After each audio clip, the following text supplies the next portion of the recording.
Hi friends, இன்னைக்கு ஒரு dinner recipe தான் பார்க்க போகிறோம். அதாவது பிரேக்ஃபாஸ்ட்டாகவும் நம்ம வச்சுக்கலாம். அது என்ன அப்படின்னு பார்த்தீங்கன்னா, சிறுதானிய உப்புமா. அந்த சிறுதானிய வெர்மிசெல்லியில் செய்யக்கூடிய உப்புமா. என்ன சிறுதானியம் அப்படின்னு பார்த்தீங்கன்னா, இது வந்து குதிரைவாலி வெர்மிசெல்லி வாங்கியிருக்கேன்.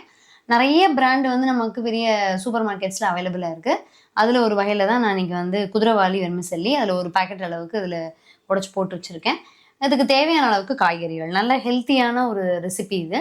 ஸோ அதனால் இதுக்கு என்னென்னலாம் காய்கறிகள் எடுத்து வச்சுருக்கேன்னா, பீன்ஸு, கேரட்டு, பச்சை பட்டாணி, கொஞ்சோண்டு காலிஃப்ளவர், ஒரு எல்லோ கலர் குடமிளகா, ரெட் கலர் குடமிளகா, ஒரே ஒரு தக்காளி, ஒரு 3 பெரிய வெங்காயம், அதில் ஒரு 1 சின்னது, 1 பெருசு, 1 மீடியம் சைஸ் அப்படி எடுத்து வச்சுருக்கேன். அப்புறம் நார்மலாக அதுக்கு வந்து நம்ம போடக்கூடிய இஞ்சி அதெல்லாம் வந்து ரெடியாக எடுத்து வச்சுக்கலாம். கருவேப்பிலை, கொத்தமல்லி தழை அதெல்லாமே.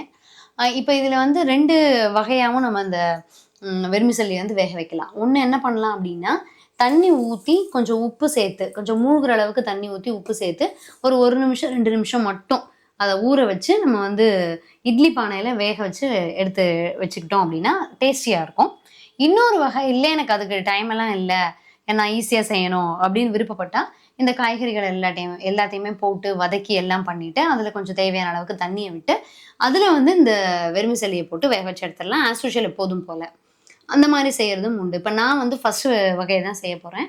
ஏன்னா எப்போதுமே நல்லா உதிராக டேஸ்டியான வெர்மிசெல்லி உப்புமா வந்து இப்போ நமக்கு கிடைக்கும். ஸோ அதில் மூழ்கிற அளவுக்கு தண்ணி விட்டு ஒரு 1.5 டீஸ்பூன் அளவுக்கு உப்பு சேர்த்து ஒரு நிமிஷத்துலேருந்து 2 நிமிஷம், அதுக்கு மேலே இது ஆக வேண்டாம், அந்த அளவுக்கு தண்ணி ஊற்றி ஊற வச்சிடலாம்.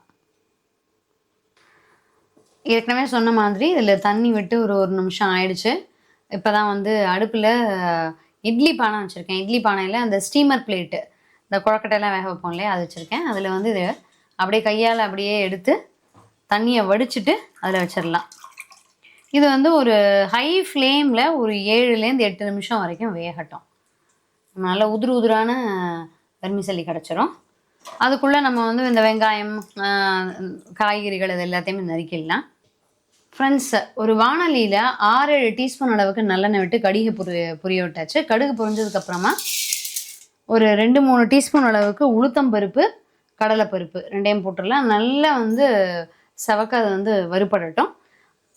அது வறுபட்டதுக்கப்புறமா கருவேப்பிலை, பெருங்காயம் சேர்த்துருவோம். பெருங்காயம் கொஞ்சம் கூடவே சேர்த்துக்கலாம். இங்கே வந்து என்ன பண்ணியிருக்கேன் அப்படின்னு பார்த்தீங்கன்னா, 2 க்ரீன் சில்லி வச்சுருக்கேன். அதை வந்து நம்ம நறுக்கிக்குவோம். ஒரு இவ்வளோ பெரிய பீஸ் இஞ்சி தோல் நீக்கிட்டு வந்து துருவி வச்சுருக்கேன். எடுத்து வச்சுருந்த பெரிய வெங்காயம் எல்லாத்தையும் பொடி பொடியாக நறுக்கியாச்சு. ஸோ இப்போ நம்ம வெங்காயத்தெல்லாம் அதில் சேர்த்துட்டு அதை வதக்கும் போது நம்ம காய்கறிகளை வந்து நறுக்கிடலாம். ஸோ இட்லி பானையை வந்து அப்பயே ஓப்பன் பண்ணியாச்சு. அதாவது அந்த வெர்மிசெல்லி போட்டு ஒரு 7 மினிட்ஸில் வந்து நிறுத்திட்டேன் ஹை ஃப்ளேமில் வச்சு. பார்த்தீங்க அப்படின்னா நல்லா இப்போ ஆரவும் செஞ்சிருச்சு, நல்லா உதிராக வந்தாச்சு. இது வந்து நம்ம நார்மலாக டைரெக்டாக தண்ணி ஊற்றி வேக வைக்கும்போது இந்த மாதிரி ஆப்ஷன் வந்து கொஞ்சம் கிடைக்காது. அது கொஞ்சம் வந்து வேறு மாதிரி தான் இருக்கும். அதனால் எப்போதுமே என்னுடைய ப்ரிஃபரன்ஸ் இந்த மாதிரி கோதுமை சேமியாவோ இல்லை ராகி சேமியா எதுவாக இருந்தாலும் இந்த மாதிரி பண்ணிட்டோம்னா நமக்கு ஈஸியாக இருக்கும். இப்போ இங்கே உப்புமாவுக்கு வந்து நல்ல வெங்காயம் வதங்கினதுக்கப்புறம் தக்காளியை சேர்த்து அதையும் நல்லா வதக்கியாச்சு. இப்போ காய்கறிகள் எல்லாத்தையுமே பொடி பொடியாக நறுக்கி வச்சுட்டேன். இது பார்த்திங்கன்னா நல்ல சிவப்பு குடமிளகா, மஞ்சள் குடமிளகா, கேரட்டு, பீன்ஸு, கொஞ்சமாக காலிஃப்ளவர் இருந்தது. இது எல்லாத்தையும் வந்து இப்போ இதில் போட்டு நல்லா வதக்க ஆரம்பிச்சிடலாம். காய்கறிகள் எல்லாம் 3/4 பதம் வதங்கினதுக்கப்புறமா பச்சை பட்டாணியை சேர்த்துக்கலாம். ஏன்னா பட்டாணி வந்து உரிச்ச பச்சை பட்டாணி, அதனால் அது வந்து ஈஸியாக வெந்துடும்.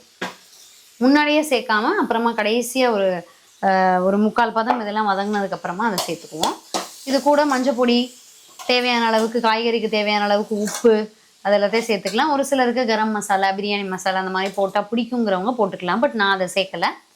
கொஞ்சம் லைட்டாக ஒரு 1/2 டீஸ்பூன் சாம்பார் பொடி சேர்த்துக்கிறேன், அது நல்லாயிருக்கும் டேஸ்ட்டுக்கு. ஸோ இது நல்லா வதக்கிக்கலாம்.